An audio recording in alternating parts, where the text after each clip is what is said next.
Good evening. Good evening, everyone.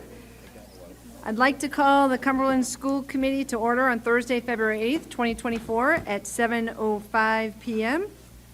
First item on the agenda is Pledge of Allegiance. Please rise.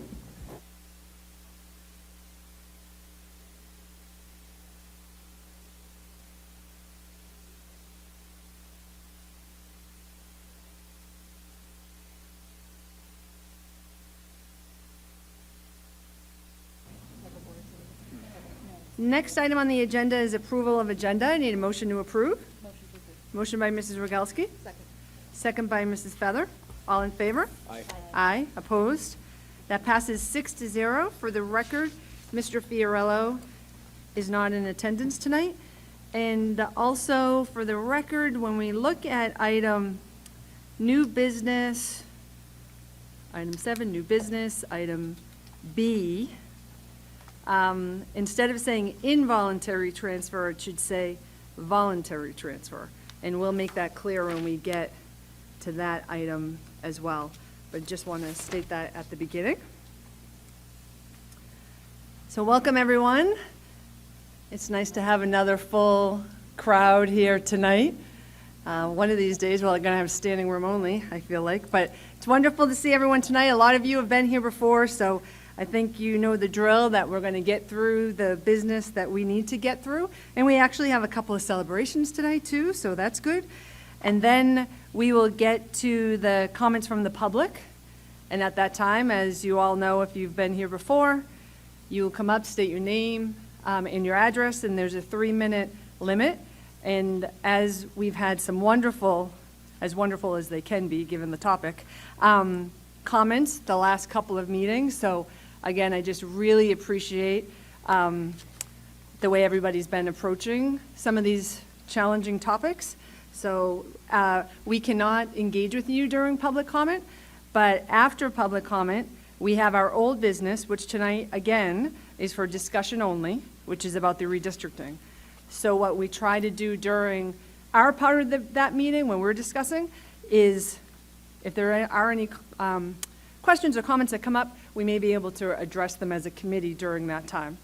So that is here, and again, just to reiterate, it is for discussion only tonight, not vote. And when we get to that, I'll talk a little bit more. So moving into our regular agenda, next item is the consent agenda.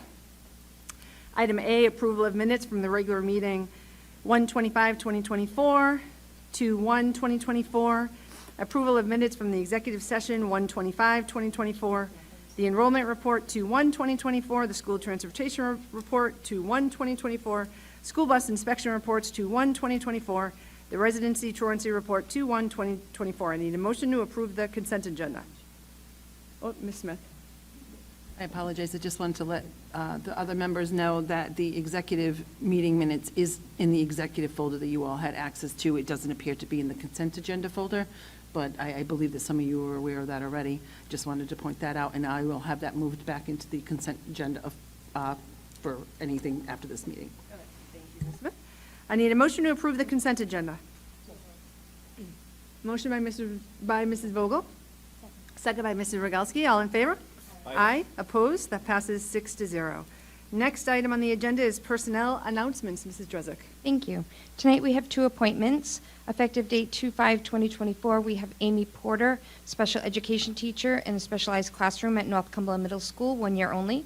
We have an effective date of 2/26/2024, Corey King, MLL teacher at North Cumberland Middle School, 1 year only. We have a resignation effective 2/13/2024, Kristen Almonte, grade 6 English at McCourt, 1 year only. We have a retirement with a total of 29 years of service effective 7/5/2024, Leonard Carr, custodian at Cumberland High School. And we have an unpaid leave of absence for the 2024-2025 school year, Patricia Lambro, school counselor at Ashton and Cumberland Hill School. Thank you.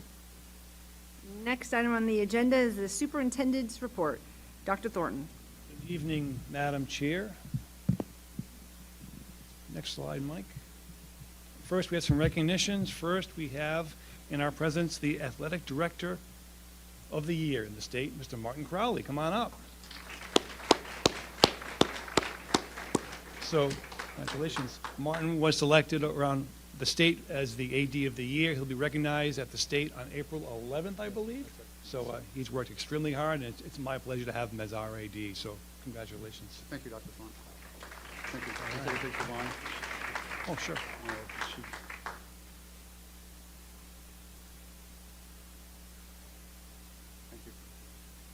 Next up, we have a special presentation from me. Cindy Shabbat. Cindy, come on up while I talk about you.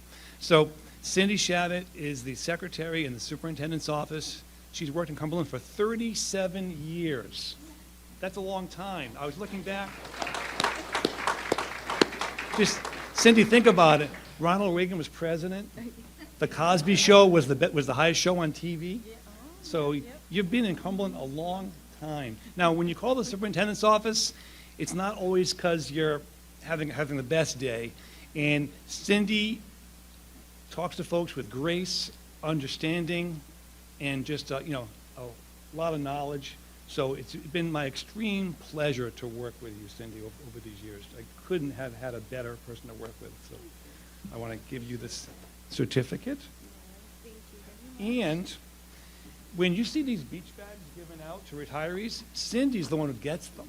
So now Cindy gets to get one of the beach bags that she buys. So Cindy, congratulations. All right. And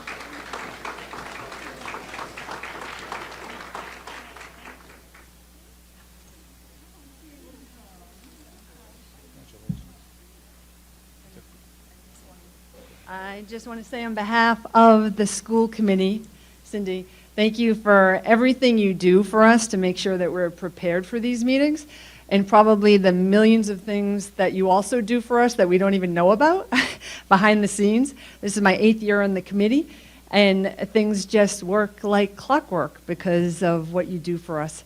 So we wish you the best. We will miss you, and congratulations. Thank you.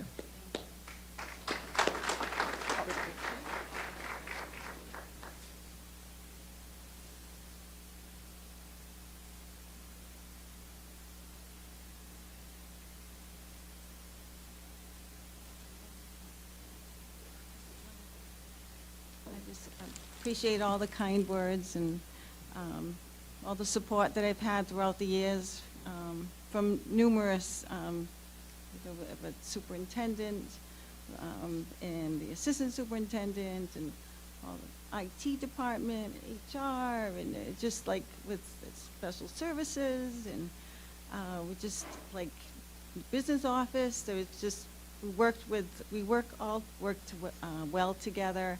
And everyone works very hard, and I want everybody to know that because I see it firsthand from all the schools, all the principals, and all the teachers, and we have a great school system. We really do, and I'm very proud. I graduated from the school, and my husband, my son and daughter, and now I have 4 granddaughters in the school system, and it's a great school system, and I'm looking forward to spend more time with the family traveling. So thank you very much.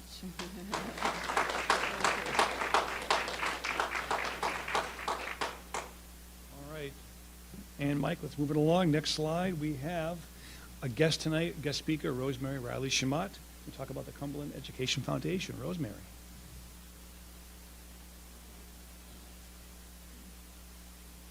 Thank you so much, Dr. Thornton, and good evening, distinguished members of the school committee and my fellow Cumberland citizens.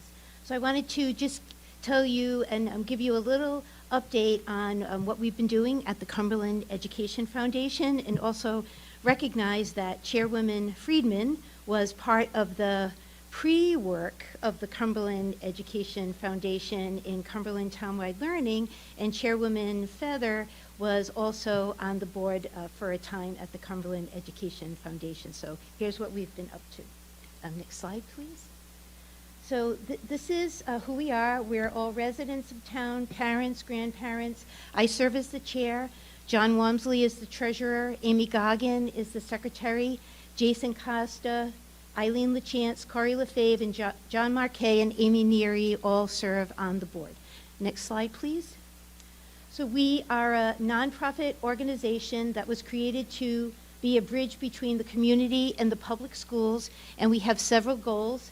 The first is to serve as a catalyst for the development and support of innovative programs, supporting students seeking to further their education and increase the community awareness of our schools. Next slide. So this is the impact that we've had to date. Since 2018, we've awarded $44,375 in grants. That's 40 grants in total across all of our schools. They've mostly been competitive years of funding. However, in 2021 and 2022, due to the pandemic and because our ability to fundraise was severely limited, we decided to do wish lists to all of the schools. So it was a certain amount of money that the schools could apply for to support anything they want that was education related. Since 2017, we have awarded $14,500 in scholarships, and that is for 20 students in total. And something really neat that we were able to do is we reached out to David McCauley, who is a multi-award winning author and a CHS graduate, and he agreed to be an honorary board member. He was really thrilled to do it. He's still quite active in the community and is teaching, and he, over the course of last year, worked with the Arts Honors Program at McCourt Middle School, and it was really, really a wonderful experience, and Mrs. Carolyn Dooley was the teacher who really helped facilitate the success of that program. So hopefully we'll be able to bring more distinguished CHS graduates back in and serving the school, so we're really excited to do that. Next slide, please. So this is what we're hoping for in the future. We would like to make an impact on education outcomes in Cumberland by helping to seed innovation through the grant program. We're actually launching our grants for next year within a month or so, and we have our scholarship application out already. We would like to come back, if you'll have us, later on in the spring to talk about and showcase some of the grantees that are funded this year.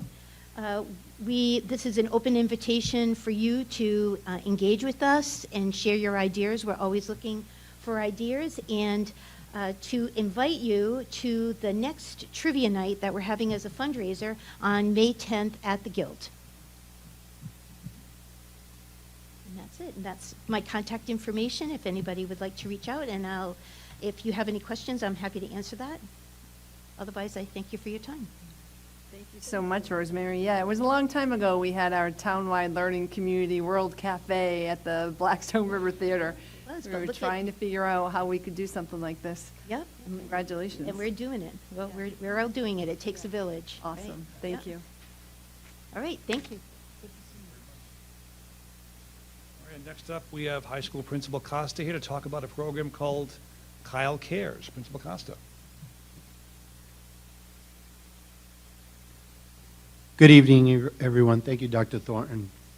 This year at the annual Principals Breakfast for Athletics, Jim Johnson from neighboring North Attleboro introduced us to Kyle Cares, a nonprofit organization in honor of his son, who tragically died soon after leaving high school. Their main goal is to promote open, honest communication about mental health challenges experienced by teens and young adults in today's society. When I returned back to school, I shared my learning with Mr. Crowley, and that this past year, Kyle Cares had a student summit in Massachusetts, and they were bringing it to Rhode Island this year. I expressed my desire to get students involved and to make sure we registered some of our own students for the Rhode Island Summit. And in just a few moments, you will hear about their experiences. On January 24th, Mr. Johnson visited us here at CHS to talk more about Kyle Cares organization and how they can help us to promote mental health while creating a non-judgmental, empathetic, caring, and supportive school culture for students struggling with their own mental health. With your support, CHS is excited to take on 2 initiatives while partnering with Kyle Cares.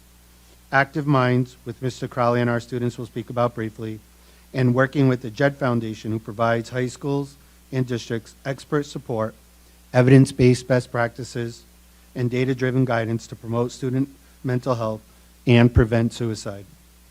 They will partner with us to assess our community's needs, develop customized strategic plan to build on our existing strengths, and implement tools, strategies, and techniques to lead to measurable improvements in student mental health in a more connected community.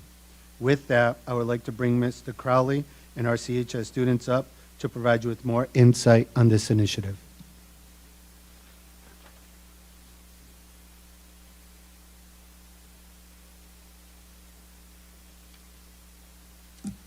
Hello, today we would like to introduce the Kyle Johnson Foundation and the Active Minds program, which will begin to take place at Cumberland High School in the upcoming months. My name is Rose Samisto. My name is Caitlin McVeigh.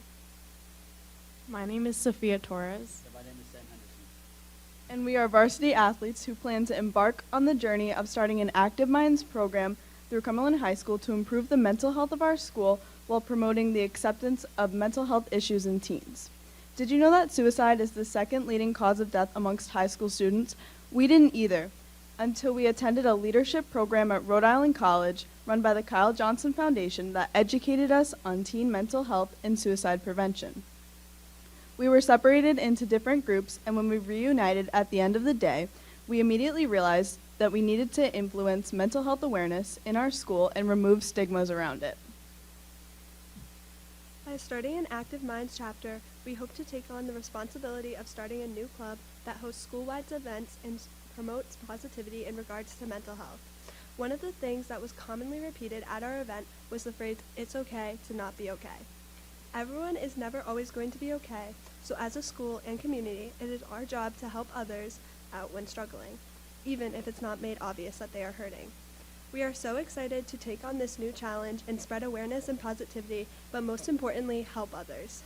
We hope to update you in the upcoming future about our new chapter. Thank you for your time.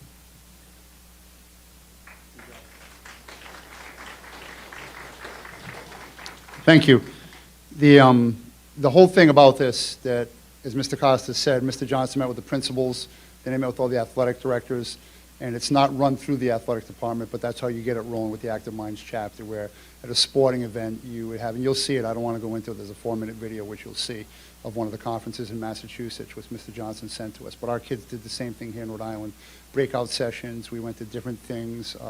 I think Katie and I went to the one about Active Minds, because Mount St. Charles has a chapter, so how you get it going and what to do and ideas that you can do. But again, it's prioritizing mental health and well-being. It's about changing our school culture, as Mr. Costa said, on mental health. And it's the Active Minds chapter is student-driven, with events every 5 to 7 weeks on top of that. And we picked juniors, so it's important, Mr. Costa and I spoke, we picked juniors who can get this off the ground and running, who are still invested in what they're doing, and they can lead the way moving forward. Again, it's student-led. The conference was phenomenal, what we did, and Mr. Johnson came, as Mr. Costa said, and spoke to the leadership team. Dr. Thornton was there, the deans, assistant principals, and I think it's the right thing to do for a great paradigm shift in our mental well-being. We talked about it in Health and Wellness Committee as well with Mrs. Bogowski. So there's a little video here about what the kids went through, and we'll just end with that. Thank you for your time.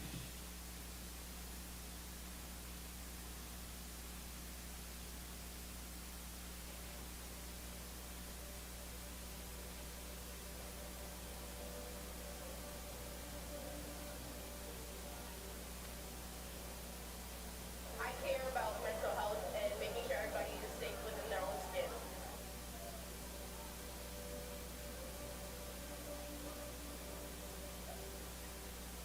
I care about breaking the stigma and helping others. I care because Kyle cares.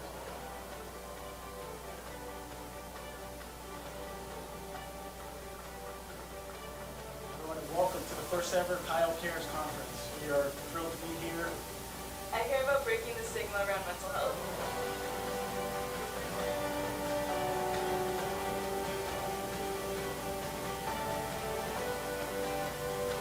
Therapy truly changed and saved my life, and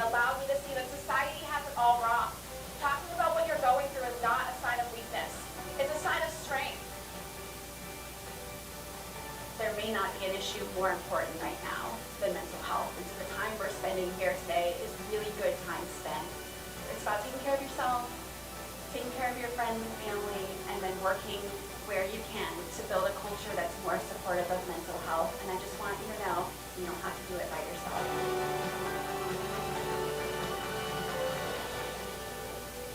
A lot of people are still ashamed to be dealing with mental health, and I think that by saying that it's okay to not be okay is definitely one of the biggest things that we should do.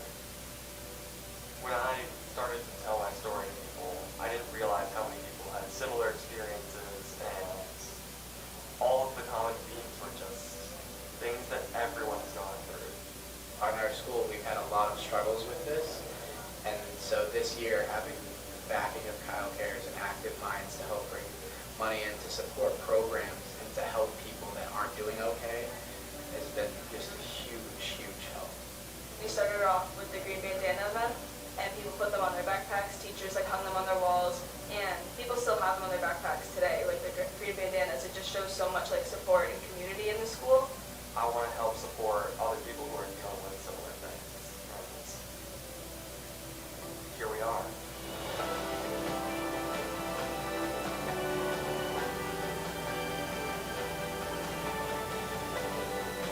I feel like everyone should have a consistent outlet to be able to express themselves, to be able to talk about what's going on, and to be able to, really be in touch with their emotions and their feelings.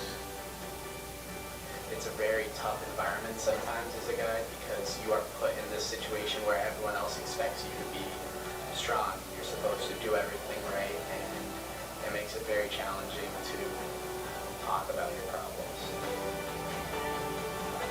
I care about student athletes' mental health. I care about breaking the stigma.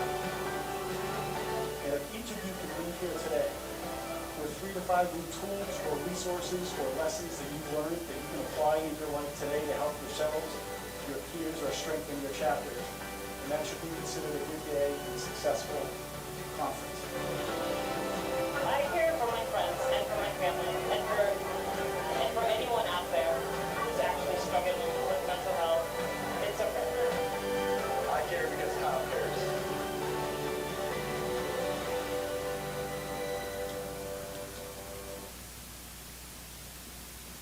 So thank you for allowing us to share that video. I do want to say that with the onboarding of Active Minds, the Kyle Cares Foundation will provide us a grant so we can get started with some of our programs.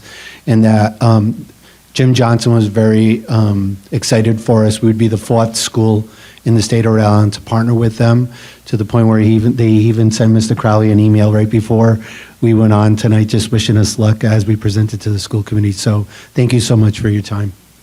I think we may have some questions or comments. Oh, just comments.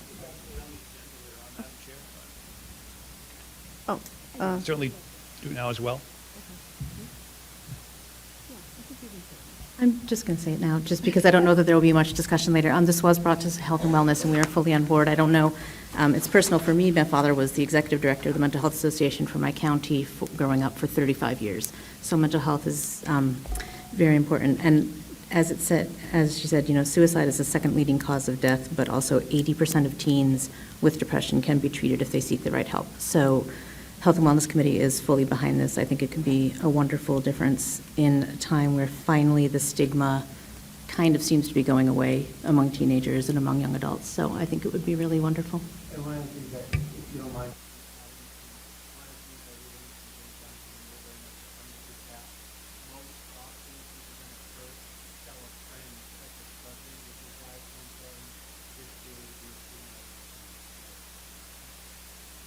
If I could just add, on top of the grants, when we give you our budget, we intend to put in Kyle Cares for the 3-year membership, which is a one-time $35,000 fee, and I'm told 1/3 of that is reimbursed by Kyle Cares, so probably a $24,000 expense for the 3-year membership. So we plan on putting it in for your consideration. and I just want to thank the student leaders for stepping up and being part of it and helping to implement this and get it going in your senior year, really making sure it's taking off, and then getting the next kids who will take your place when you graduate next year. So thank you for your commitment to it, too. My last topic, Madam Chair, is construction. No slides tonight. We have a brief pause in the construction while we do all like the paperwork, the expense, the spending. And at this point, I do want to bring Megan up to talk briefly about the timeline, which you asked about last time. So a brief update on the timeline for Ashton, if you could. Good evening, everyone. Similar to what Dr. Thornton just reported on, is that we hit a little bit of a slow point at this point because of just getting through all of the demo. We've continued with all of the rough utility work, so the plumbing, the mechanical, a lot of the ductwork that's tied to it. So where we are right now, as you see on the agenda, we're looking to present the GMP, the Guaranteed Maximum Price Agreement.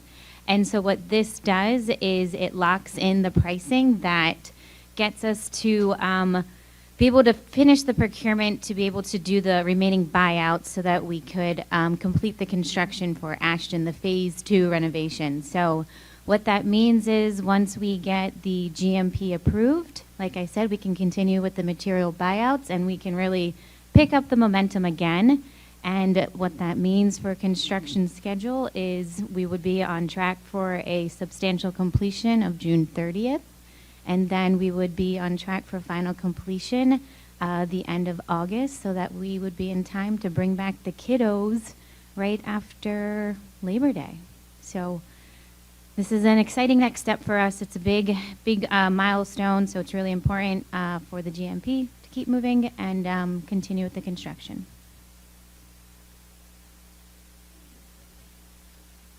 Thank you, Madam Chair. Thank you. That's all we have. Thank you, Dr. Thornton. I inadvertently skipped an item on the agenda, which was the report out of the executive session meeting on 2/8/2024, report out of executive session votes. We did not take any votes in the meeting. So next we need a vote to seal the minutes of the executive session. Motion by Ms. Smith, second by Mrs. Rogalski. All in favor? Aye. Opposed? That passes 6-0. Okay, next on the agenda is reports of standing committees, starting with the Fiscal Management Subcommittee update. Mr. Collins. Thank you. The Fiscal Management Subcommittee met this evening. We have 8 resolutions for the committee to consider. We have payment of the bills, and we also want to share that we currently have bids out for transportation and owner's representation for the BF Norton project. Those bids are scheduled to be open tomorrow, so at our next meeting, we should have something more things to discuss. But payment of the bills, resolutions, and the bids are out for, we should be open tomorrow. Thank you, Mr. Collins. Next is the Policy and Procedures Subcommittee update. Mr. Fiorello is not here tonight, but Ms. Smith, do you have an update? No, we did not meet this week. However, there is a second reading that is going to happen for the new policy H14 on the use of the latex gloves later in the agenda. Okay, thank you, Ms. Smith. Next is the Achievement and Communication Subcommittee update. We did not meet, but we are meeting on February 12th. That's Monday, February 12th. And we have 2 main agenda items for Monday. One is discussion of elementary school achievement data, focusing on Ashton and Garvin as looking at the RICAS results in greater depth. And also discussion and an update on our achievement-related budget items as we head into the 2024-2025 budget season. So that meeting is on Monday night at 5 o'clock in the Assistant Superintendent's office. Next is the District Health and Wellness Subcommittee update. Mr. Rogalski? Our next meeting is February 29th. Thank you.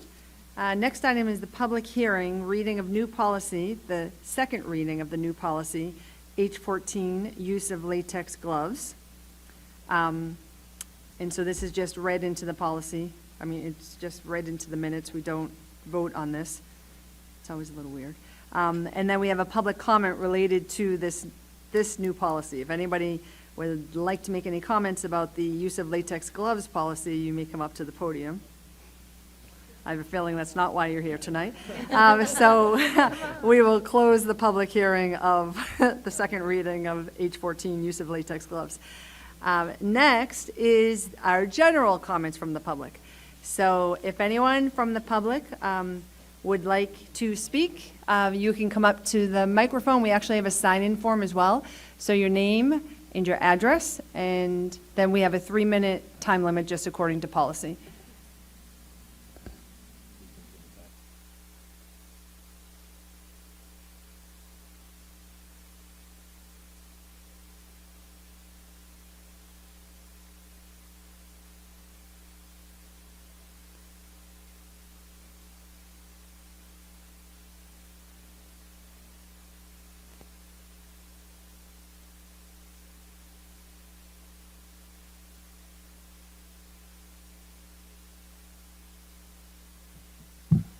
Members of the committee, thank you for your time again. I'm going to jump right in because now this is my third time speaking to you all, and I know we've had an opportunity to speak to several of you over the past few weeks personally, which I truly do appreciate your time and the commitment that you all have to this, to making this work. As we do, I think we all have the same goal here, is to make this redistricting work the best way we possibly can. I'm here to advocate for option 2. So rather than getting into the details of it, I'll explain the reasons I think it's the best option, and I think a lot of people here do as well. That option saves 30 children from having to move. That's net children. It's not specific to my neighborhood. That's the only option that will save 30 children from moving. That's just versus option 1. Versus option 5, it's 42 children. Versus option 4, it's 56 children. So it's a very clear winner in terms of net impact to the children. All the children that we're talking about here will have been changing schools for a 3rd time in 3 years if we don't go with option 2. And that, I thought the Kyle Cares video was pretty interestingly timed. It kind of hit home for me at least. It also creates a more even distribution of children throughout the classrooms, and that's based on Dr. Thornton's numbers that he provided at the last meeting. The other point here is that the Broadview neighborhood is set to be redistricted in 2027 as well. And it was the committee's stated intention to make sure that whoever's moved this redistricting is not moved again. So if we're going to be moving them to Ashton in this redistricting and then to Garvin in 2027, that basically forfeits that goal. The buses are almost all at or near capacity. I think everybody knows that as well. So if we're not going to be adding a bus this year, you're going to be adding it next year. Better to add it during a budget season where you're carrying a surplus, especially if you have a good reason, like saving 30 children. The Lippett neighborhood in option 1 takes the same amount of time to navigate through as the Bork, Broadview neighborhoods in option 2 do. The only difference is where you enter. And I know that one of you had spoken about this, this planned construction project on 114 being a big sticking point. We've been dealing with construction on Mendon Road with our kids for the past year, if not longer. We've all done just fine. However, if that is going to be the main sticking point here, you can just as easily get there by, from Angel Road, traveling up Lee, and connecting to Bork, and then Broadview, and back down. You can bypass all of that. So, between having to spend this money anyway on a bus, whether it's now or next year, we have the money now, or the fact that we might be adding a couple of minutes to the kids' drive. If we're able to save 30 children by doing that, I think it's a worthy cost. Thank you for the time.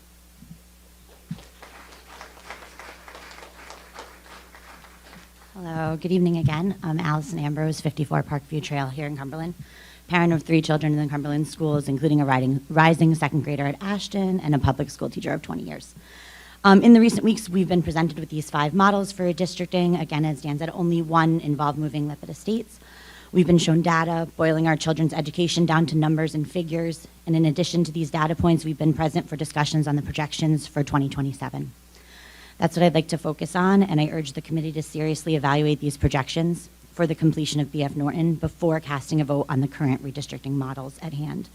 Using the current Model 1, Dr. Thornton's recommendation at the previous meeting, the children in the Broadview Acres neighborhood will be moved twice, this year to Ashton and to Garvin in 2027 when the redistricting happens again to everyone along the 295 corridor. Dr. Thornton alluded to that in the last meeting. Voting for Model 2 now, although it does add the bus route, again, an added cost, but we cannot accurately put a definitive number on that as the Durham contract is currently out to bid. Maybe we can use that as a sticking point there.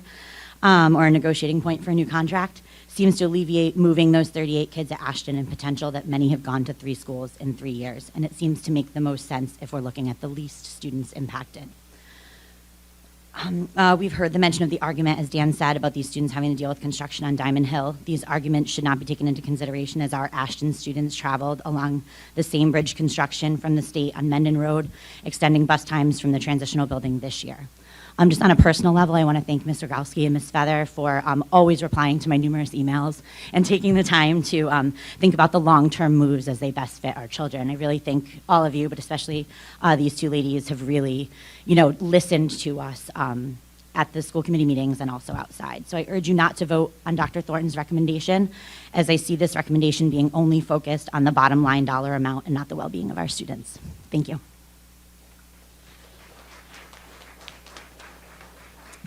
Good evening, and thank you. Kate Ricciarelli-Wenson, 57 Club Drive in Lippert Estates. I'm the mother of a rising 5th grader, and I've also been the vice president of Ashton Elementary School since 2020. I've attended the last 2 school committee meetings in person and virtually, and I've seen the models that displace one segment of Ashton students for another and essentially pit neighborhoods against one another. I've heard the arguments for these models, and I've heard why we made decisions about the renovations to our school and the completed renovations. And I've also heard those blamed on inaccurate projections that have been provided by RIDE. I believe one committee member said we can only go off the numbers we're given. And there's been comments by the committee members on how the new development of the Ann and Hope property will only bring 8 students and how unrealistic that is. Frankly, our children, all of our children, and not just my Ashton student, deserve to have decisions made about them based on something better than inaccurate projections. If I'm given bad data or inaccurate information at work by a client or counterparty, it's my job to be tenacious in my pursuit of a truth that is grounded in reality. And I'm not really seeing any tenacity or creative thinking when it comes to reconciling the inaccurate projections versus the needs of our Ashton students and our students in the whole of Cumberland. If the data and projections are bad or inaccurate or simply different from the reality that we're seeing in this community, then we have an obligation to our children to resolve that before asking them to change schools multiple times. I know that's easier said than done. Like 100%, I understand that. But I'm not an elected official and I'm not a government employee or anyone who has power in this situation. I'm just a parent advocating for the children in this community. So I'm challenging the school committee to be more creative and tenacious. So be tenacious in the pursuit of the numbers that actually reflect the trends we're seeing in Cumberland as far as our growth, and creative in the solutions that we come up with so we do what's right for our children. Thank you.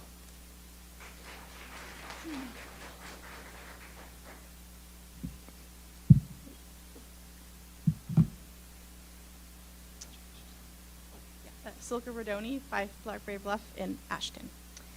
Hi, my name is Silka Rodoni. I'm the mom of a 1st grader, soon-to-be kindergartner, and 1-year-old twins. Altogether, we have about 11 years of Ashton ahead of us. Tonight, I'm here to ask the committee to please reconsider the redistricting of our Ashton students and instead move the community students directly to Garvin. My reasoning for this request is the following. For a whole year, and potentially even longer, our Ashton students had to tolerate poor building conditions, construction noise, smells at the old Ashton Elementary School building. But they were promised a remodel of their school for the cost of 1 year at a transitional building. Now, during that year at the transitional building, there are extremely limited outdoor play areas, limiting outdoor play significantly, extended bus travel times due to a major bridge remodel, and not to forget the extended adjustment time to this new facility for everyone involved, students, teachers, and parents. But yes, we happily accepted these conditions, knowing it will be for the best for our Ashton family. However, now we're being told that yet again, our children will have to start from square one. With a transition to Garvin, not only would there be a completely new facility to get accustomed to, yet again, but also this time around our students would have to face the fact that they won't know anyone there, including all of their teachers, no familiarities at all. My question to the committee is, how would one consider this to be in the best interest of the children's welfare? my child, my first grader, would have been at 3 different schools within his first 3 years of school. However, the group of community students who have to be moved anyways would face their very first transition ever. It does not make sense to rip our Ashton students out of their established environment if the community students could move straight down Diamond Hill to Garvin without any interruptions to Ashton. Thank you.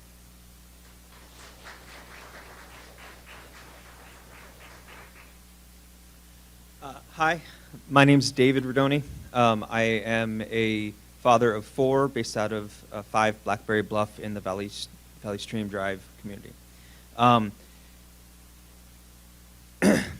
The premise that we are doing the least harm possible isn't holding. As you can tell, there are many families and parents who are very concerned about doing more harm than is necessary. Community school has an overpopulation challenge, and we have an obligation to support that school, but it does not need to follow that you need to harm other students in terms of mental health or capacity to execute their own functions. With regards to bus costs, that is something that is predicted to go up around the entire district, and by level loading appropriately, we don't have to have it be a situation that is restrictive to students. By doing the least amount of harm, by moving the least amount of children, you will be doing the best for those children in both mental health and educational attainment for everyone. So, in my opinion, moving children that are unnecessary to move is not the answer. Thank you.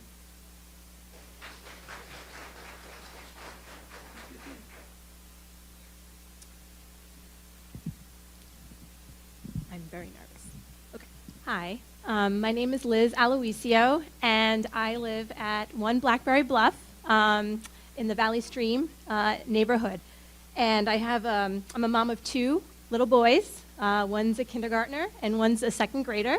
And I'm reaching out just to first underscore that from a professional perspective, I understand the intricacies that are associated with an adjustment like this related to the redistricting, and can empathize having to make difficult decisions related to large, multi-year projects with ever-changing variables like unexpected student growth and enrollment. There isn't anything additional that I can say beyond what the Ashton community has already voiced at prior meetings, other than to emphasize that the most important thing is the well-being, growth, and development of all of our children across all school boundary lines. That being said, I do know that redistricting is imminent, and in an ideal world, moving to Model 2 would impact the least number of students, but is not feasible due to, 1, buses crossing each other's path to different schools and the cost of adding an additional bus. And I do apologize for my ignorance here, but why would this be a deal breaker? Is it primarily bus logistics? What issues would we as a community have to solve in order for it not to be a limiting factor? This question isn't meant to be incendiary, but more of me trying to understand and see what creativity we could bring to help solve this problem, especially as we look to 2027. Regardless of who ultimately is redistricted, I ask that we as a community put a plan in place for the children impacted, especially those most vulnerable, including students with IEPs, 504 plans, and support services, so that each child is set up for a successful transition and ensure that they all receive the same level of services, care, and compassion across all the schools affected. As a parent of a potentially impacted students both now and in 2027, I would love to have some sort of peer parent educator school group that will support these students impacted by future redistricting. These children are more than numbers on a spreadsheet, and we need to make sure that this does not get lost. While our children have shown to be resilient in the wake of the pandemic, distance learning, masking, and school transitions, this will absolutely be life-changing for them. We, the parents, can only do so much to help prepare our children for a change that is out of our control. And I ask the school department and committee to continue to think about the students' well-being after these lines have been determined. At the end of the day, we're not just an Ashton, Garvin, or community school family, we're a Cumberland community. And we all need to support and ensure our youngest minds thrive regardless of the school that they attend. Thank you.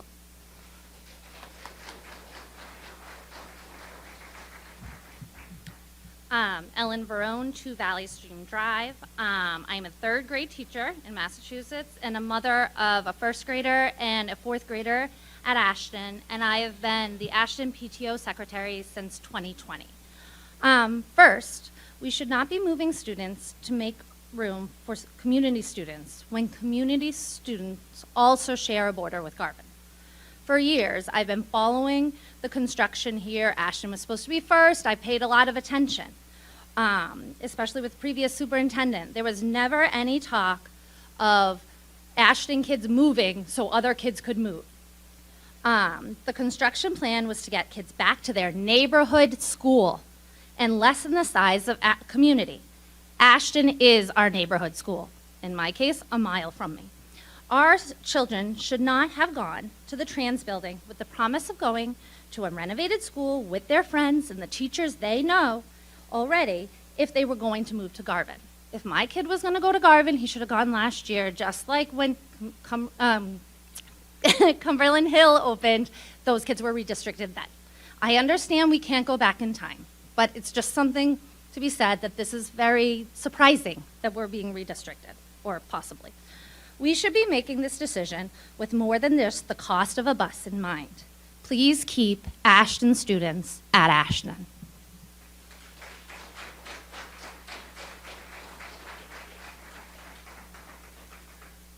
Good evening. Appreciate the time. Nicholas Pearson, 35 Valley Stream Drive. I'll make mine short and sweet. I want to echo some of the previous thoughts, which is the option that moves the least kids is the one that should be considered the most strongly. The emotional well-being and social structure of a kid growing up in a school system should stand at the forefront instead of a budgetary crunch or shortfall. There are other ways to circumvent that and to address those. Mental health and emotional well-being of a child is a much more difficult topic to tackle. So I would just urge you to consider that, consider the emotions behind this, and know that it's a difficult decision. We realize that, and I do also want to thank the responsiveness of the board as you have been extraordinarily quick with your responses to emails, so we do appreciate that and recognize that. Thank you.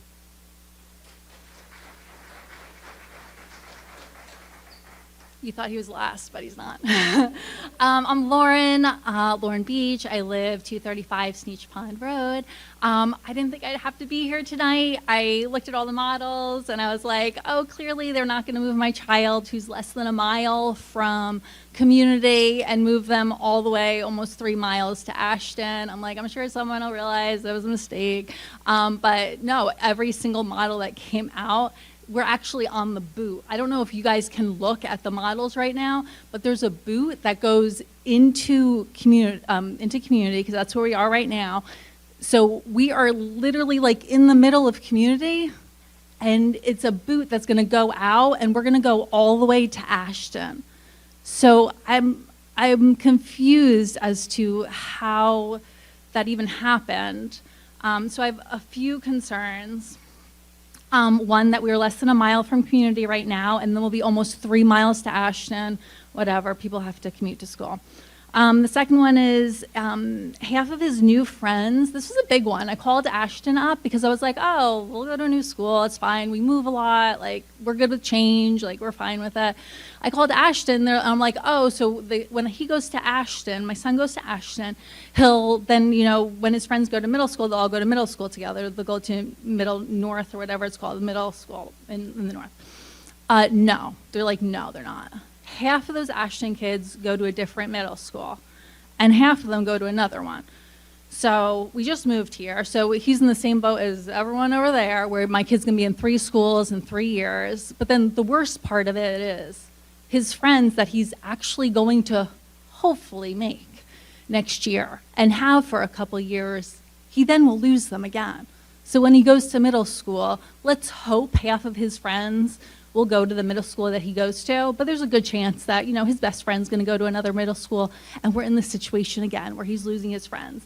So I thought the redistricting really should be rethought. That boot, if that boot can be moved, honestly, that Sneech Pond Road, and it's Animac and Bonnie something, it affects 3 children. So if that boot can just be moved slightly, I think it's like Little County Road or something like that, like just to include Sneech Pond, so all the kids that are like, we're deep in that community, like, can we just go to community and stay there? So I hope that was pretty clear. I was really upset that that all of the redistricting showed that boot in there. So I appreciate your consideration. And I hope you do really think about it, because this, we're a family that moves a lot. We moved to this community to be an active part of that community, and to then have to move for some silly, redistricting line that doesn't even have us in any of the other sections. Like, we're clearly in the middle of community. So that was our concern. So thank you for listening. I appreciate it.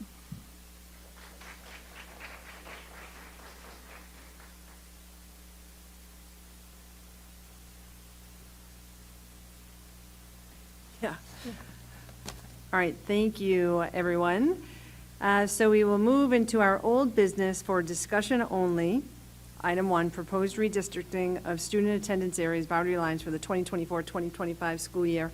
And I just want to reiterate again, the reason we have 5 models right now is because of all of you, is because of you coming and speaking. So I hope those of you, I hope you realize that we are putting the creativity into it, we are putting the work into it, we really are trying to make this work and find a way to do it. And I have appreciated the friendly pressure that you've given us. That has been very helpful for us, and I think it's been helpful, and I hope you also have seen the responsiveness of Dr. Thornton of you've given ideas and he comes back with, hey, is there a way we can do this?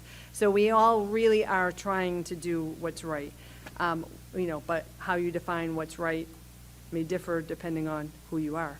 But this has been, and there's a million factors, and many of you have already heard them over the course of the last few meetings. This is discussion only tonight. We only have this one meeting in February. We will have a meeting in March. I think it's March 14th. And that's likely when we will vote, because we need to get kindergarten registration open. So just so you know the timing of what we're doing. So tonight is for discussion. Mrs. Vogel. Dr. Thornton, I have one question. Actually, it's 2 questions. Which is Model 2 the model that does impact the least amount of kids and have the least amount of transitions for these kids, for the students, excuse me? For question 1, I actually tallied the numbers of the kids right now, and that can change a little bit each week as we have numbers coming in and out, but right now, screenshot, Model 1, 130, Model 2, 97, Model 3, 158, Model 4, 166, Model 5, 145. So that's question 1, right? Yep. And question 2 is which model has the least amount of transitions for the students? No, I understand depending on how numbers enrollment change. I'd have to check that. I don't think I have it in my head, all 5 models. I can write that down for homework and get it to you. Thank you very much. Ms. Smith? Thank you, Madam Chair. I just wanted to bring up a couple of points that were mentioned tonight, just to reconfirm with you, Dr. Thornton. I believe that it was mentioned in the last meeting. I know that the RIDE had given us inaccurate projections, but I believe in the last meeting that you had stated that there were 3 different bids that we went out for ourselves with all the construction to get projections, so that we have been proactive and not reactive to that. Actually, RIDE relies on us for our numbers for school construction. We have a company called NESDEC. They gave us 2 projections, and a second company called Cropper. They gave us an additional projection, so 3 projections, all saying we're going up. But all we're seeing is we're actually climbing a little faster than what they're projecting. But 3 independent projections over the last 12 months. Thank you. And if you can indulge me for a few minutes. I've been working at these models. I know I've spoken to many of you parents. Myself, Mrs. Feather, were both on the subcommittee for looking at the redistricting. A lot of these models and a lot of the information that has come out from the first meeting until now were things that Dr. Thornton and his team had been working on continuously, just as they did when they presented everything to us the first time. That very first meeting that we walked into when we looked at Model 1, my reaction was exactly the same as what I'm seeing from the Lippert parents, and that is, do not touch that neighborhood. Let's look at Broadview. The more we looked at the numbers, the more we went back and forth with all the information we were getting from Dr. Thornton, it was looking that it was the best option was Model 1 for cost efficiency, but that's not driving it. That extra bus or 2 extra buses or 3 extra buses with some of the models, that could be teachers. So that we always think about. It's not a case of we don't want to spend the money. It's where are we spending it for the best of all the students. Over the past 2 weeks, I've done a lot of work. I've asked Dr. Thornton, Lori, Tracy from his office for lots and lots of information, and it continues. I've looked at the bus runs for students that are on buses with community school now, and those students that may get moved in some of the models from community over to Ashton, primarily the Broadview area. That area is scheduled to move no matter what. And when I looked at what bus is running for that right now, that bus is bus 21 at community. There are 54 students on that bus right now. And of those 54, 20 or 21 of them are not part of any move for next year. So when I was looking at those numbers, the neighborhood in which those kids are not going to be part of it are the Abbott Run Valley areas. That's looking out of the question no matter what for this 2024 move. It looks like that's going to be down the line. So there are other buses in that area, and I'm really hoping that with the new bus contract that they're going to be able to pick up and figure out how to put 20 or 21 more students on other buses. And that would allow that bus 21 to be opened or shifted in the schedule so that it's not adding another bus and a cost. I don't know if that can work or not work. I look at it and say there's a very good chance that it can work in some way. I talked to some of the Lippert parents, and I said, I do not support putting these kids over this bridge that's going to be under construction. I've looked at that 10 different ways. And then I looked at that bus 21 route. And that bus 21 route right now is not going over that bridge to go to community. That they also are going down towards Abbott Run Valley and at the bottom of Bear Hill Road, which is a straight path up as well to get to Garvin. So I'm just letting all of the members know now, I have looked at this over and over and over again. We are going to be moving a lot of these areas that are in all 5 of these models are going to be part of a 2027 plan. Dr. Thornton has already made it clear we have 175 movements that will occur when the new BF Norton is finished. That's going to be filled north to south. South to north. So that means that border of each of the schools, like Garvin, is going to be moving more north.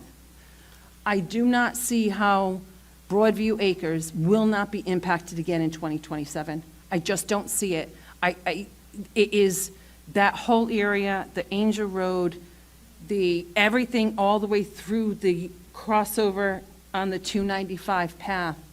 All of those areas are prime for 2027 and the move to Garvin to fill that with the south to north movement. Looking at all of that, the only logical choice I can see from this is that we are looking at Model 2. We are not, and I do not want to move these students from Broadview Acres right now to Ashton when there's a very high probability they're going to move in 2027. So is that Model 2? Right, so doing Model 2 takes away that broad view. In Model 1, broad view is moving to Ashton. Now, in 4 years' time, the 2027, that's 4 school years, the kids that would be impacted would be going into first grade now. It's a small window of time that kids would be, like, okay, so the first grader might move now, and then in 4 years' time, they might move. It's not like every kid is gonna move. I'm just saying that. No, I agree with I you. am not downplaying that, but just the facts is, in 4 years, there's a small window of the kids. But you're saying Model 2 has the least impact. Move them now. Move them now, because in all likelihood, they would be part of a 2027, so why move them twice? And that's the one thing I can agree with every Ashton parent. I can agree that we had to rush to move Ashton, to move community. We couldn't do microbursts. It was going to cost way too much money with all that we saw coming out of COVID. You couldn't do the summer slam. So we couldn't do those summer slams, exactly. So all of the decisions to move, right? Yeah, maybe we should have thought about that, but we were always behind on the construction side to make sure that our funding didn't get impacted. So we've learned a valuable lesson, and I want to keep that in mind now when making a decision that's also going to have part of the 2027. Now, the question that I have about Model 2 is the boot. Who spoke about the boot? Yeah, so I see the boot, and so that's a question. The boot is in every model. So that is something that we'll talk about that with Dr. Thornton about the boot. Okay, Mrs. Feather. Thanks. I'll try to be quick. I understand redistricting is hard, and I appreciate all this group has done to help us. I really appreciate all the creativity, and everybody. Gosh, I don't mean to point out one group or whatever. But I appreciate all the creativity that they've shown and help us to understand everything that's going on. I want to say 2 things here. One, I've been on that side of things, standing up in front of a school committee and everything, and it's hard. And so you guys should be really proud of yourselves, because everybody, it's hard. Every time I went up, I almost cried. And I probably did cry the other times anyway. So good job. And the second thing I want to say is that I too will be supporting option 2, the option that moves the kids who have to move from community directly to Garvin, rather than moving the kids out of Ashton, because if we have to spend the money on another bus, we have to spend the money on another bus. And I live off Mendon Road. I've dealt with construction, or that morass of construction that is on Mendon Road right now. We've been moving kids back and forth across that bridge the whole year. It's, I really don't, that part doesn't bother me much, because it's important to get this as right as possible. So I will be supporting the option that does not move the Ashton kids outside of Ashton.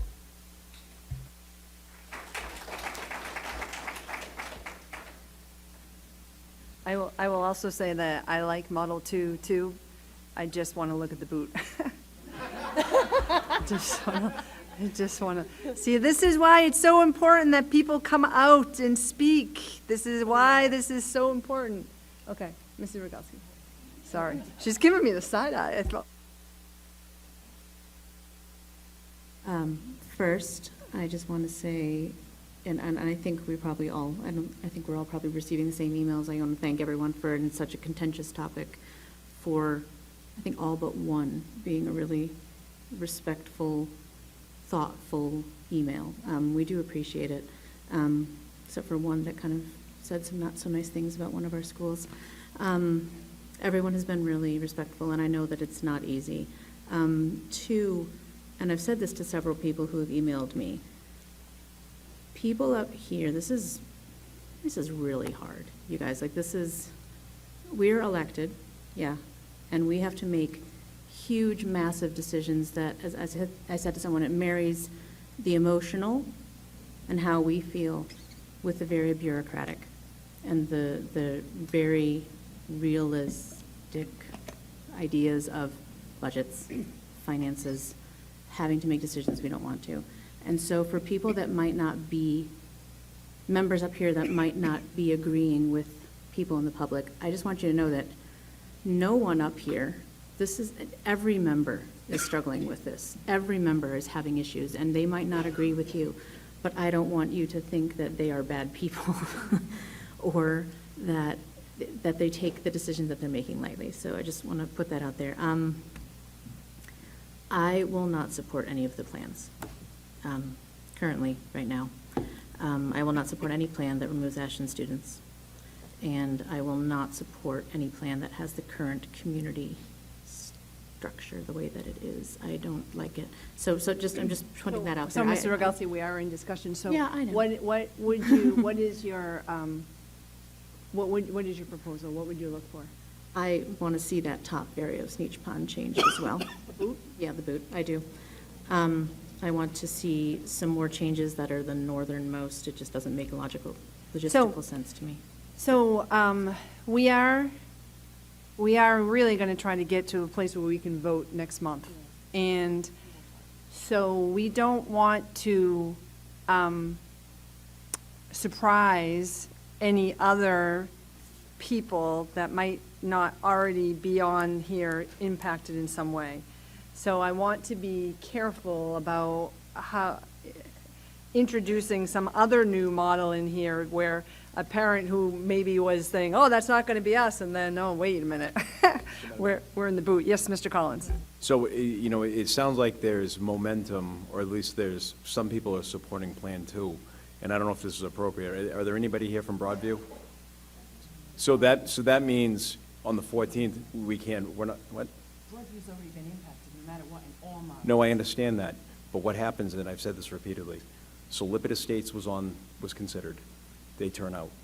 So if we vote on the 14th for another plan, I think it's unfair to the Broadview. I don't know what's going to happen, but I think it It's may. going to be one of these plans. We cannot introduce If I a could, new Mr. Collins, model. if I could, Some- Mr. Collins, some Broadview is minor- part of Model 1 already. It's moving from community to Ashton. Okay.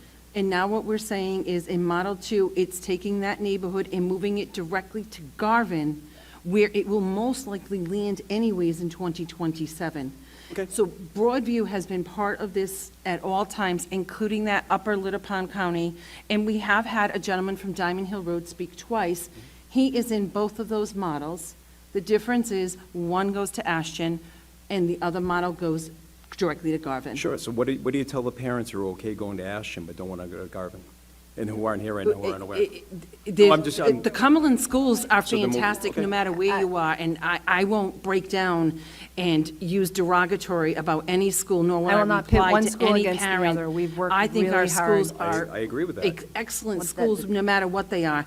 The concerns that have been raised have not been, with the exception of one person, have not been about the educational level or joining PTOs or the neighborhoods or anything. Yeah, we're having two different conversations. So what I think what happened was, under the advice of council, we held off on the vote.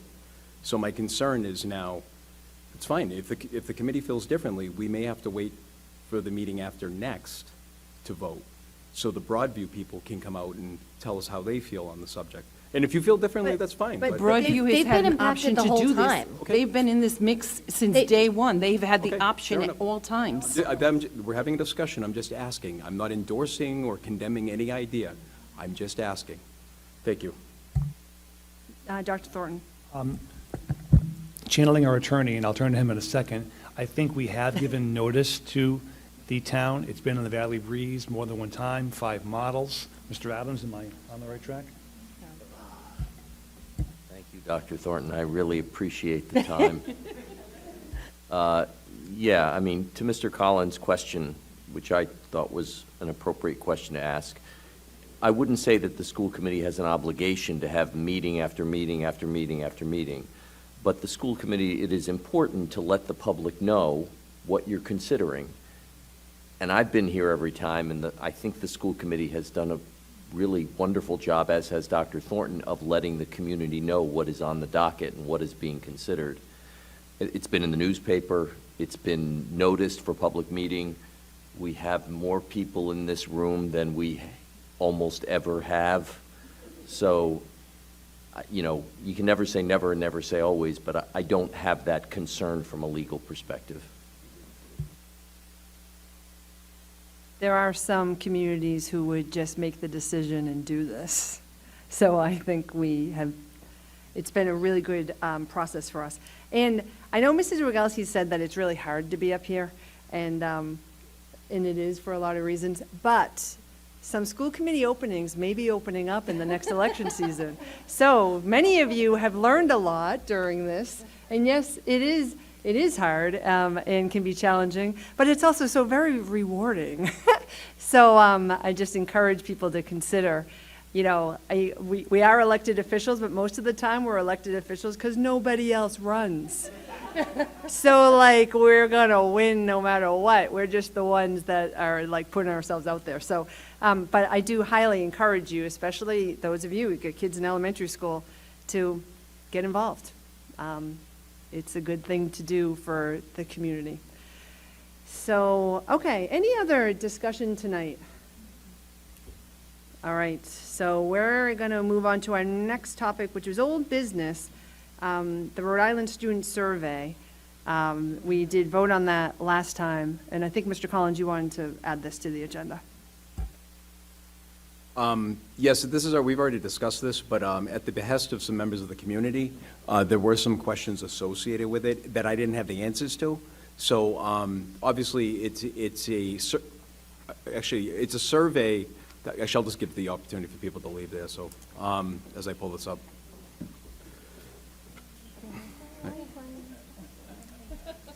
We get it. I'm sorry?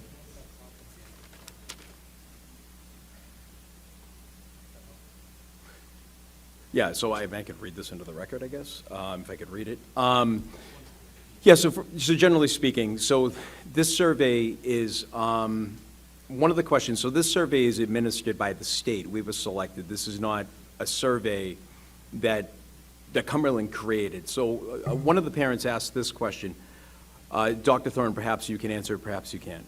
And again, I'm just answering questions on behalf of constituents. How does this info data come back to our district, and how is it used productively, or is it at all? Mr. Costa's here. I'm going to call him Mr. Costa. I wasn't ready for these. No, I'm good. Sorry. No, I'm good, Ms. Collins. So the information that comes back to us is state-specific. It's very broad in nature. It doesn't really pinpoint to any individuals or groups of people specifically to our school. Okay, thank you. So I think that some of the questions are kind of, I have to like word them differently because they're more statements. So you already answered the question about tracking. One of the questions is, so actually this is more of a, I'm trying to figure out how to, trying to figure out how to word this. So when it comes to, one of the things is on the survey, I guess this is a concern, right? So I guess I'll just share the concern with the parent. So one of the questions is, as it pertains to gender, the students have an option of marking prefer not to answer.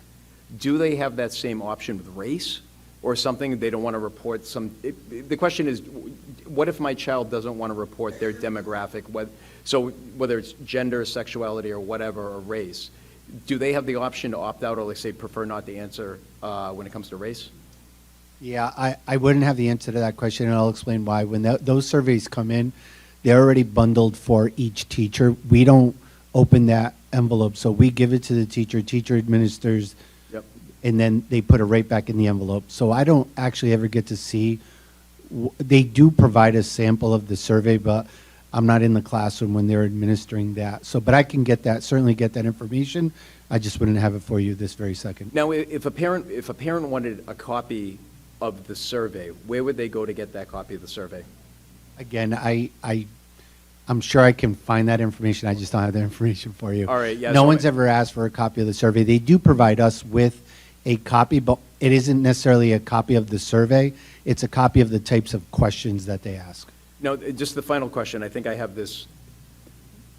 Is it possible, this parent is advocating for, is it possible, because by default, if you don't hear from the parents, the kids have to take the survey. Is it possible to reverse that and only allow the kids who opt in to take the survey? Yeah, Mr. Collins, the truth is, it is a passive permission. We bring back the form if you're not going to take it. But if any student in the moment refuses to take the survey, we do not force them to take it. So a student could very well say, I'm not doing this So right even now. if they don't have an opt-out from the parents and say, Correct. Mr. Costa, I don't want to take, they don't have to take it anyway? That's correct. Okay, I think that covers everything, and if I can always reach out to you, or need the principals. I would know from Ms. Coughlin from NCMS as well. Yeah, so. absolutely. And I'll get those 2 responses for you, and I could certainly send them to you so you could share with the families. And I'll share with the families. Yeah, thank you so much, Mr. Costa. Thank you. Just one quick thing, Mr. Collins. It does say right in the instructions that a completion of the survey is voluntary, which means you can stop at any time and you don't have to answer any questions that you don't want to, and that does include the race questions. So Yeah, and I think, and I don't want to grandstand it, but I think a lot of it is, I think people, just because of some of the natures of the questions, and some of the questions, I think for some people might be a little controversial, you know what I mean? And it depends on the age level. Do you know, so some of the parents, you read the survey, and based on, they don't want their kid having to answer specific questions about that, which is fine. I mean, in my own district, I've had the same issue with parents asking me, and I'm just like, I'm the guy who passes this thing out. I don't know anything about it. Yeah, certainly, Ms. Collins. And once again, we never, when we take those surveys, the teachers bring them back to us in an envelope. We pack them and we send them off. We never even look at it. And they're completely anonymous as well. Correct. So, And the information we get, again, it's very broad in scope. It's statewide data versus our school data, but no individual or individual groups are identified. I understand. Thank you so much for your time. Any other comments? Okay, moving on to new business. Item A, vote to approve certified teacher non-renewals as discussed in executive session. Motion to approve by Mr. Rogalski. Second by Mrs. Feather and Mrs. Vogel. All in favor? Aye. Opposed? That passes 6-0. Item B, vote to approve the MOA for ICSI voluntary transfer as discussed in exec. Do I have a motion? Motion by Mrs. Feather. Second by Mr. Rogalski. All in favor? Aye. Opposed? That passes 6-0. Item C, discussion and or vote on Ashton Elementary School Phase 2 scope of work recommendation to award the guaranteed maximum price agreement to Alborg Construction Corporation. Motion to, any discussion needed? No? We got it all here. Megan was here. Motion to approve by Ms. Smith. Second for discussion? Second for discussion? Yeah, I just want to add that this. Second by Mr. Collins for Second for discussion, discussion? yeah, second for discussion. Thank you. I just want to add that this was approved by Fiscal Management Subcommittee 3-0 as well. Thank you. So. Okay, so second for discussion. Yeah, so- Any other comments? All in I favor? want to hear that, so. Aye. Opposed? That passes 6-0. Okay, next item, discussion and a vote to approve Kyle Cares program at CHS. Of course, we heard about that earlier tonight. Madam Chair, once again, I would just add, I plan on putting this in our budget for your consideration this coming budget season. So you'd see a budget line item, Kyle Cares. That'd be a $35,000 one-time 3-year membership for the max membership. And the rep did tell us we'd probably get back a third in a grant, so probably $24,000 hitting the budget. Okay, all right, so we have a motion by Mrs. Rogalski to approve. Do we have a second? Second by Ms. Smith. Any discussion? No, just a strong yes. We're excited about it. All in favor? Aye. Opposed? That passes 6-0. Oh, and for our next favorite topic, discussion of options for the 2024-2025 school calendar. So, which was Madam Chair. previously our most attended Yes. public meeting. This is a non-voting discussion on the calendar. I don't have it in front of me, but I can, from memory, you have my copy, I think. You want? So two models to consider, not saying you couldn't make a third model. They're both after Labor Day because of construction, want that time. They both contemplate the PD Day, Orientation Day, end of August, as you can see. They both have the PD days you can see in there in yellow, I believe. The real difference is one has February vacation going to school, one has February vacation where you're on vacation. The challenge is when you start after Labor Day, you have the calendar, the way it falls out, graduation gets late and later. So in the model where you have February vacation off, graduation, I believe, is when, Ms. Smith? When you have it up June 23rd. 23rd. If you did the February vacation, 16th. it's, Oh, I'm sorry. I have it backwards. I said it backwards. June 23rd is if, 23rd with taking the vacation. yes. 25th with a vacation, because I don't have it in front of me, apologies, and then take it off the February vacation, and you would have less. Everybody, folks, it says June 25th here. If we have February vacation, graduation tentatively would be June 25th. Last day for school. Not last day of school. School.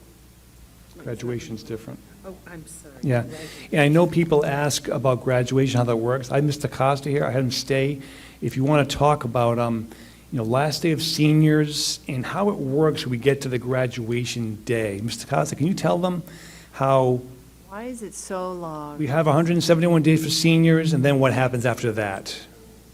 After 171, what happens? Yeah, so after 171, since I've been here, we have final exams. So as of the January 2022 legislation with the school timing, they said that we can no longer include final exams as part of the 171. So you take 171, we're going to add 4 days to it right away. So that's already going to take us to 176. No, wait, did I do that math wrong? I think I did 175. And then per teacher contract, teachers get 3 days to do finalized grading.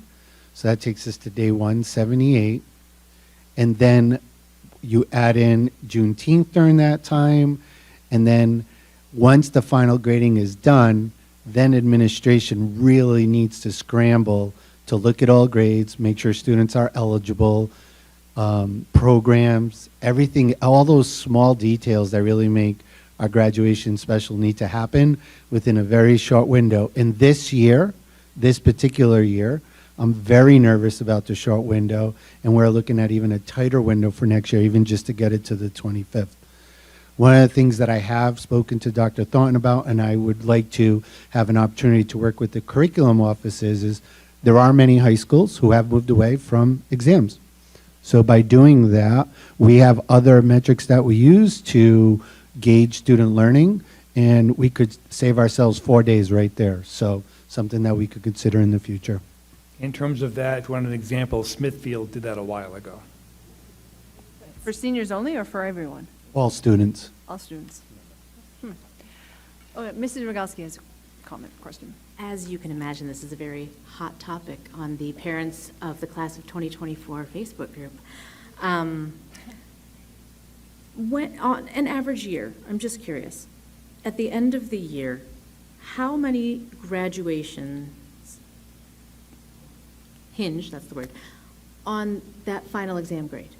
Do you have an idea? Is it 2 students? Is it 50 students? I mean, I'm just curious because I understand the 3 contractual days for grading, but in reality, the number of actual seniors finishing out the year that need to pass and have that grade from that last final exam that determines whether they're going to cross or not, how many is there a rough estimate of that?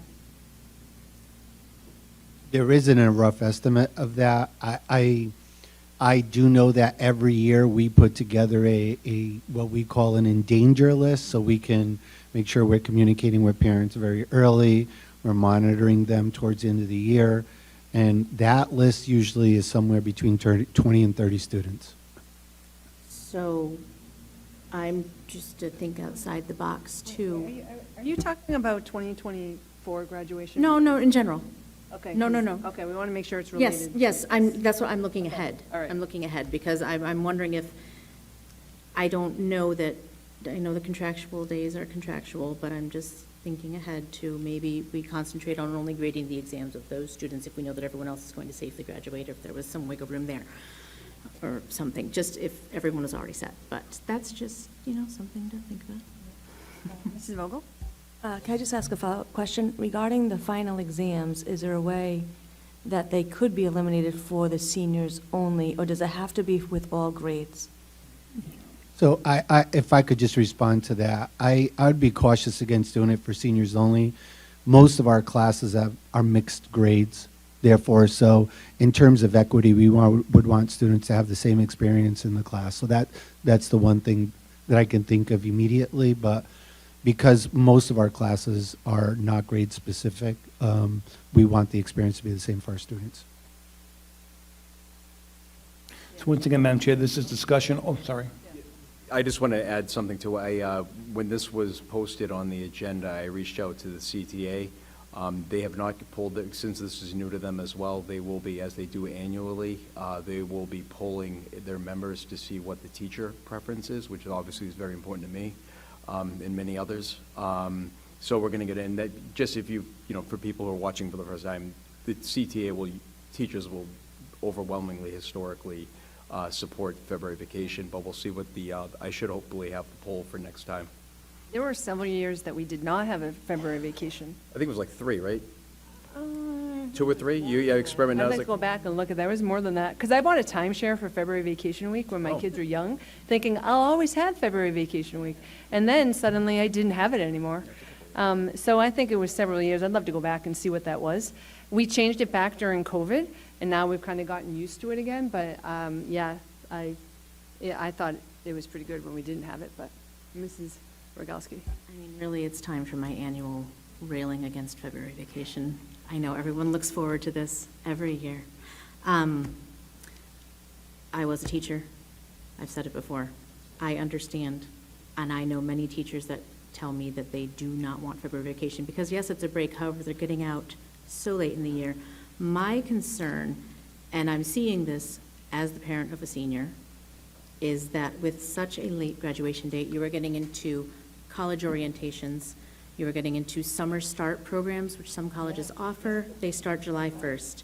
There is a student graduating this year whose basic training and schooling have been messed up due to the graduation date, and he's going to miss it and have to wait potentially a full year to do the program.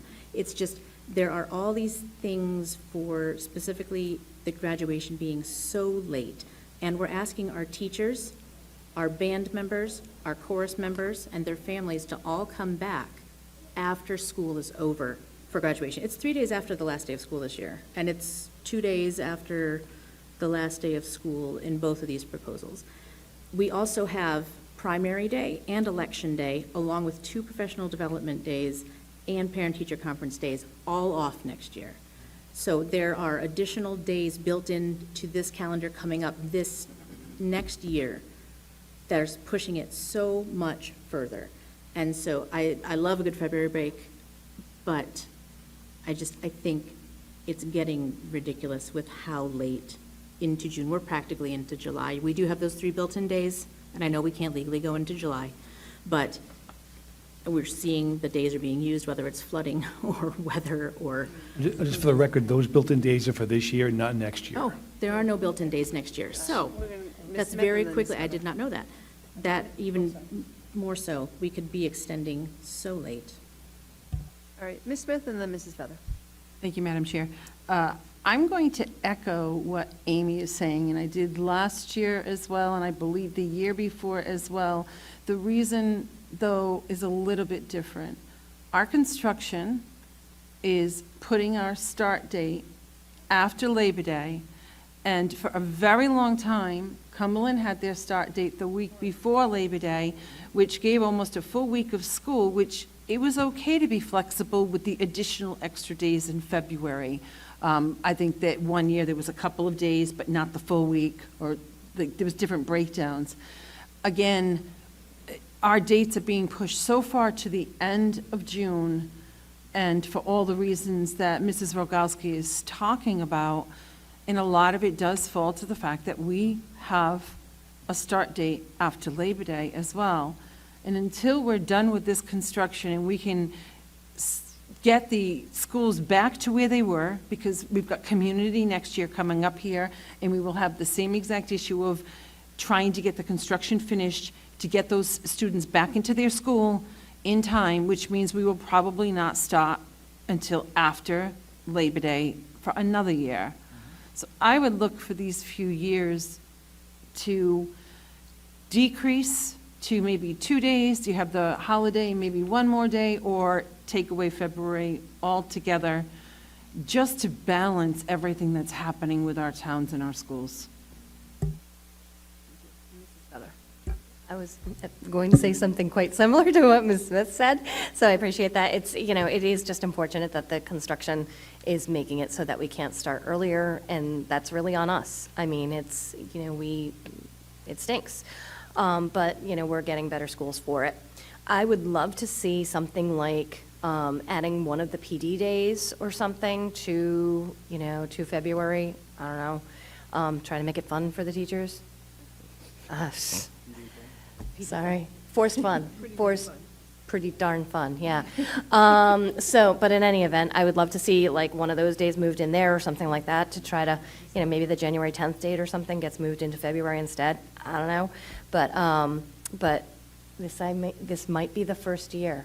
This might be the first year that Amy gets, or that Mrs. Rogalski gets me to vote for no February vacation.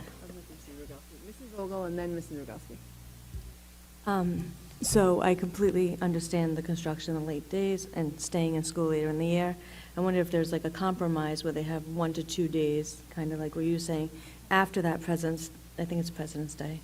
And then it goes Wednesday and then go back Thursday, Friday, therefore having half the day, half the week off, and then 2 days on, which might then have the compromise of people needing a necessary break, but also not extending us late into June. I think in some iterations in previous years, we had the 1 day after President's Day, so they had Monday, Tuesday off, and not the rest of it off. We've done that before.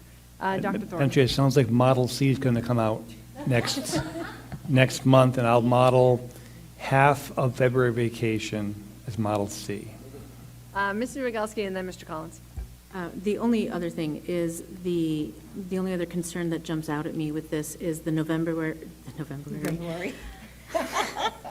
The November 1st PD day, because it is a Friday, and then we come back Monday, and then Tuesday's Election Day when school's closed again, and I think that's just a little too close to having parents to find coverage for tickets. So I'd like to see that one moved somewhere else if possible.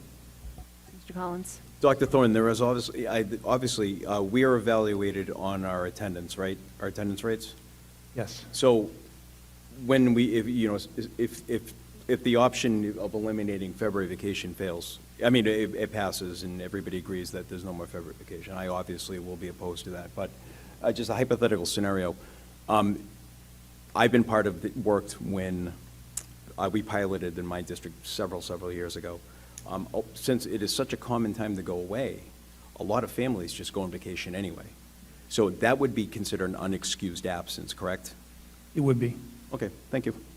Yeah, just to add to that, I would say, as far as measuring attendance for the February thing you're talking about, or late June, is probably equally bad as far as people not coming to school. Okay. So, all right, Mrs. Smith.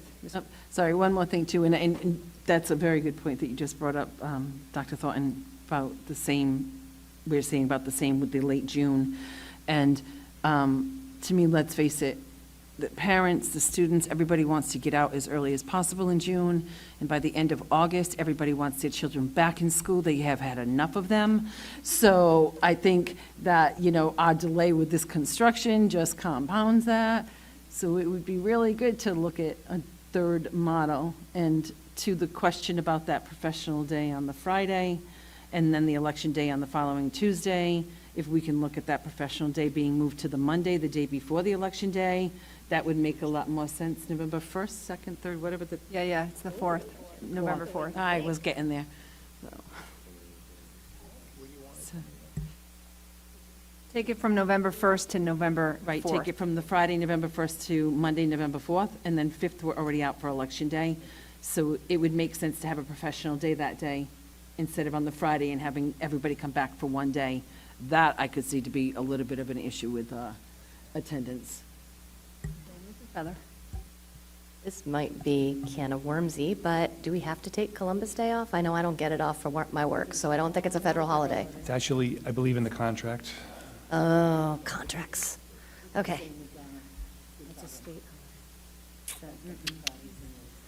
Thank you. Any other discussion tonight? Only discussion, no vote. Okay.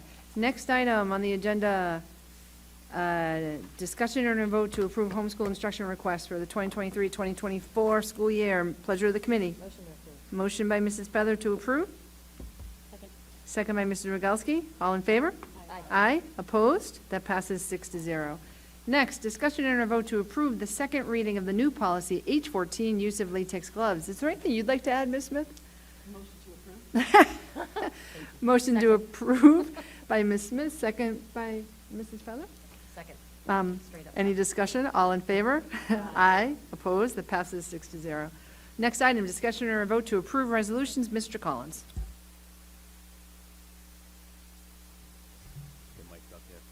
So we do have 8 resolutions for the committee, actually 7. No, I'm sorry, I beg your pardon. We have 8 resolutions, SCPR-02-2024-20 through 27. All 8 of the resolutions passed fiscal management subcommittee 3-0, and I've moved passage to the full committee. Mr. Collins makes a motion to approve resolutions SCPR 02-2024-20 through 27. Do we have a second? Second by Ms. Smith. Any discussion? All in favor? Aye. Opposed? That passes 6-0. Next item, discussion or a vote to approve payment of bills. Mr. Collins. Thank you again. We have payment of the bills in the amount of $1,017,634.33. Payment of the bills passed fiscal management subcommittee 3-0, and I've moved passage to the full committee. Mr. Collins makes a motion to approve payment of bills. Do we have a second? Second by Mrs. Vogel. Any discussion? All in favor? Aye. Opposed? That passes 6-0. Next item on the agenda, school committee comments, school liaison reports. Any comments from the school committee? Oh, Ms. Smith. I just wanted to thank Cindy Shepherd again, because being put into the clerk position, she has been phenomenal at helping, and there's so much that happens behind the scenes that she does, and I know I, for one, am going to miss her, but I'm also very much welcoming in her replacement, because I have seen the training that's been going on, and I think we're going to be in great hands. Good, thank you. Any other comments? Mr. Collins? I came across this. I don't know these individuals, but the first person is Pauline DaCosta. Pauline passed away on December 7th at 87 years old. She was an aide in the Cumberland School Department, an ESL teacher assistant. So after 27 years of service, I can only imagine how many kids she helped back when ESL wasn't something that was a state requirement. So you could get a PhD in math to figure out how many lives she's improved with her. And she passed away it looks like on Pearl Harbor Day. And there's one other person to commemorate as well. I have to pull it up here. A gentleman by the name of Frank Balicki. Frank was a teacher of, I think, 30-plus years. He was a history teacher, which obviously is something I relate to. For over 30 years, he was also the president of the CTA, and unfortunately passed away on January 26th at the age of 73. So we offer our condolences to not only the DaCosta family, but also the Balicki family and anybody and all their students who were positively impacted by their contributions in their life. So thank you for your service, and God bless. Thank you. Thank you, Mr. Collins. Any other comments? Okay, next item on the agenda, vote to go into executive session. Dr. Thornton. All set, Madam Chair. Thank you. And next item is adjournment. I need a motion to adjourn. Motion by Mr. Rogalski, second by Mrs. Feather. All in favor? Aye. Opposed? It passes 6-0. We're adjourned at 8:43 p.m. Thank you, everyone.